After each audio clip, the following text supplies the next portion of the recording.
Matching networks are used to match the impedances. Wherever there is a mismatch between the impedances, there we have to use a matching network. As shown in this figure here, for maximum power transfer, this source impedance must be matched with Z0. Similarly, this Z0 must be matched with the ZL. So, for maximum power transfer, this is a condition required. If any of these is not matched, then we have to use a matching network wherever there is a mismatch. For example, ZS is not matched with the Z0. We have to introduce a matching network between the source and the terminal 1, 1. Similarly, if there is a mismatch between ZL and Z0, we have to insert a matching network between the source, between the load impedance ZL and the terminal 2, 2. In this example, we are assuming this ZS is matched with the characteristic impedance of the transmission line Z0. So there is no reflection at the terminal 1, 1. And we assume only ZL is not matched with the Z0. So we have to match ZL with the Z0. For that, we have to introduce a matching network between the terminal 2, 2 and the load ZL, as shown in this figure. Next to the load impedance, impedance matching network is inserted. Here we have to design the matching network such that the input impedance Zin of the network must be equal to the characteristic impedance of the transmission line, assuming this characteristic impedance is real. So this input impedance must be equal to this Z0. Then maximum power will be delivered to the matching network, and assuming this is a low loss network, maximum power will be transferred to the load impedance ZL. There are, based on the application, there are various type of impedance matching networks are there. See, like this: single and double stub matching, transformer matching network, L matching, 3-element matching, quarter wave transformer matching. So any of these may be used based on the application. In this discussion, we are discussing about L matching network. The L matching network is shown in this figure. There are two configuration in L matching network. That is, L matching network consists 2 elements, like this and this. One element is connected in series, another element is connected in shunt. In this figure, type 1, first element next to the ZL, first element is connected in series, second one is connected in shunt. In the second, type 2, first element is the shunt element, second one is the series element. Like there are two types are there in L matching network. Because of the physical nature of this network, it is looking like a L shape. The network is called as a L matching network. The shape is like a L shape, so that's why it is called as a L matching network. Maybe either this type or it may be in this form. These elements, series and shunt elements, usually reactive elements, because reactive elements are low loss elements. So the matching network should not dissipate any power. It should practically, it is difficult to have zero loss, so it should be a low loss structure. And this L matching network consists only 2 elements like this. By choosing properly this series element and a shunt element, we have to adjust the input impedance looking between these two terminal into the matching network should be the characteristic impedance of the transmission line. Then maximum power will be delivered to this matching network. Assuming this is a low loss, then power will be delivered to the load ZL.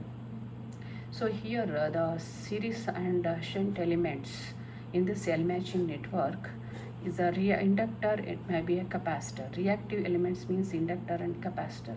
Anyone may be used in these series and shunt elements. Maybe any combination of inductor and capacitor. As shown in this figure. Here Capacitor may be first element and second element may be also be capacitor in the shunt, or it may be capacitor and inductor combination, or maybe in this configuration like this. Any configuration may be used based on the load ZL.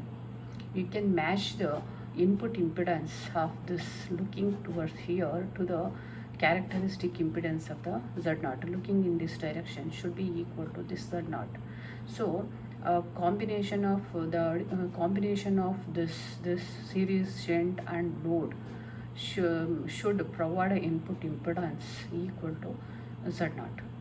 So in L matching network, we are just to go on adding the elements, series element and shunt elements, and properly choosing the values of the series element and shunt element.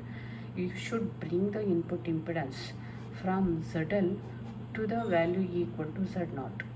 So we have to choose the values of the series and shunt elements properly to bring from this ZL to input impedance equal to the Z0. So manual computations of values of these components is tedious due to the length of the equations to obtain these component values, and also because of complex nature of the numbers, it is difficult to manually compute the values of these components. So Smith charts are very good tools for getting the component values of L matching network. Smith charts are an extremely useful tools for finding the component values of matching networks.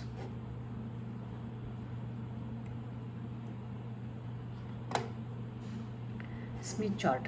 There are two type of Smith charts are there. Impedance match, admittance Smith charts also there, and ZY Smith chart. In our impedance matching purpose, we are using ZY Smith chart. It is a graphical calculator designed for RF and microwave engineers. Smith charts an extremely useful tool for engineers and designers concerned with the RF and microwave circuits. It is very useful tool for solving the problems with the transmission lines and matching circuits. It was developed in 1939 by Philip H. Smith. Despite of being developed so long ago, it is still in use and is the most eminent and useful tool among RF and microwave engineers. It is available in the form shown in this figure.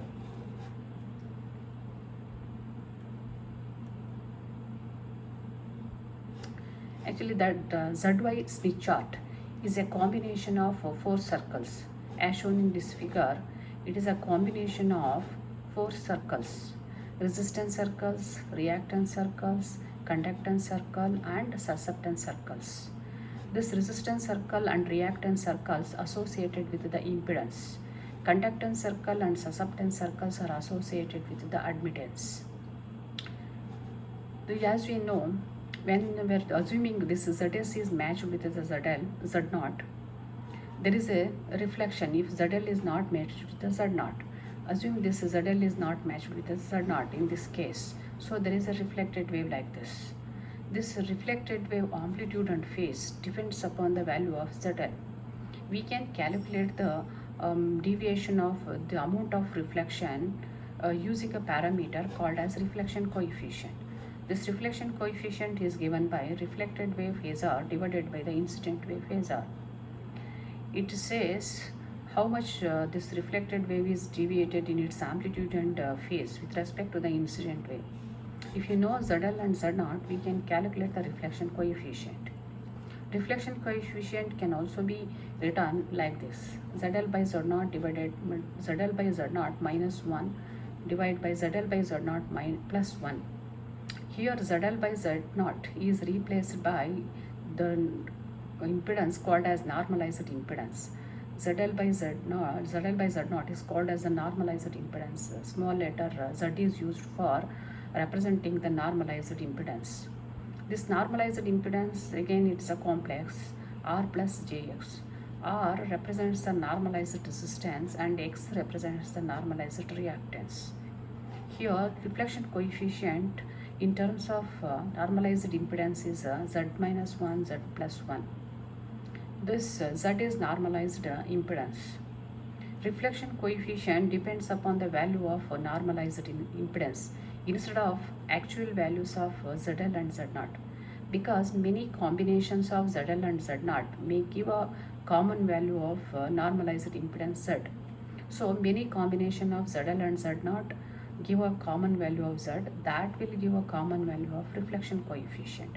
So instead of using the values of ZL and Z0, normalized impedance are used to calculate the reflection coefficient OL. This reflection coefficient expanding this Z, that is R plus Jx, the reflection coefficient depends upon the value of normalized resistance and a normalized reactance. Reflection coefficient changes as the value of R and X changes. Reflection coefficient lies within the values 0 and 1. It is greater than 0, greater than and equal to 0, less than or equal to 1. Whenever normalized impedance is equal to 1 for any combination of ZL and Z0, if normalized impedance equal to 1, then reflection coefficient equal to 0. That means no reflection. Because ZL is equal to Z0 means Z takes the value, normalized impedance is equal to 1. So there is no reflection. Reflection coefficient takes the value equal to 0. So for reflected wave to be 0, ZL must be Z0 must be equal. That means normalized impedance must be equal to 1. Then there is no reflected wave. So entire this incident wave is delivered to the load ZL. And reflection coefficient maximum value is equal to or less than 1. So this whenever ZL, for example, ZL equal to 0 or ZL equal to infinity, in such a case we will be getting reflection coefficient is equal to 1. That is the maximum power will be reflected back towards the source. So this ZL is more deviated from the Z0. And this reflection coefficient, as we see, depends upon the value of R and X. Here R varies from 0 to infinity, and X takes the values from minus infinity to plus infinity. So for every value of R and X, there is a reflection coefficient OL. OL is, we can write this reflection coefficient as a real part and an imaginary part like this. This imaginary part and real part of reflection coefficient related to the resistance and reactance, normalized resistance and reactance. So this, if you rewrite this equation, we will be getting R in terms of imaginary and real part of the reflection coefficient. Similarly, we can obtain X reactance in terms of real and imaginary part of the reflection coefficient. Again, if you rearrange this equation and this equation, we will be getting these two equations. This equations relates the resistance to the imaginary and real part of the reflection coefficient. As we can see, this is an equation of a circle.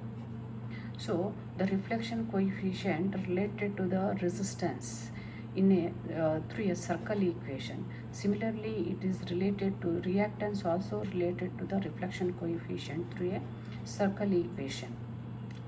For every value of R, there is a circle on the Smith chart. Every value of R, there is a circle on the Smith chart. So, and also similarly, there is a circle for every value of X on the Smith chart. And a reflection coefficient can also be written in terms of admittance. Admittance is equal to 1 over Z. That is reflection coefficient equal to minus y minus 1 divided by y plus 1. Admittance minus 1, normalized admittance plus 1. We can calculate the reflection coefficient. So this reflection, this y is written as G plus JB. G is the conductance, normalized conductance. B is the normalized susceptance. So this TOEL also depends upon conductance and susceptance. So every value is done. G varies from 0 to infinity, and B varies from minus infinity to plus infinity.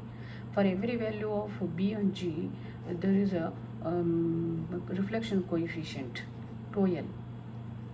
So this also G and the conductance, for every value of conductance there is a circle on the Smith chart. Similarly, there is every value of susceptance, there is a circle on the Smith chart.